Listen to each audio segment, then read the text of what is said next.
തൃത്താല സെന്ററിൽ കാറും ബസ്സും കൂട്ടിയിടിച്ച് അപകടത്തിൽ 1 വയസ്സുകാരൻ മരണപ്പെട്ടു. 6 പേർക്ക് പരിക്കേറ്റു.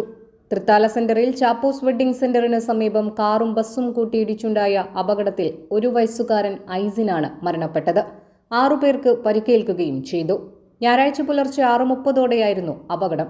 കോഴിക്കോട് എയർപോർട്ടിൽ നിന്നും പട്ടാമ്പിയിലേക്ക് പോകുന്ന മാരുതി ബൊലോനോ കാറാണ് അപകടത്തിൽപ്പെട്ടത്. പട്ടാമ്പിയിൽ നിന്നും കുറ്റിപ്പുറത്തേക്ക് പോവുകയായിരുന്ന ബസ്സിലേക്ക് കാർ ഇടിച്ചു കയറുകയായിരുന്നു.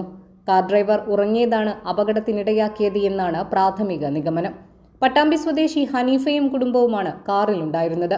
5 മുതിർന്നവരും 3 കുട്ടികളും ഉൾപ്പെടെയുള്ളവർക്കാണ് പരിക്കേറ്റത്.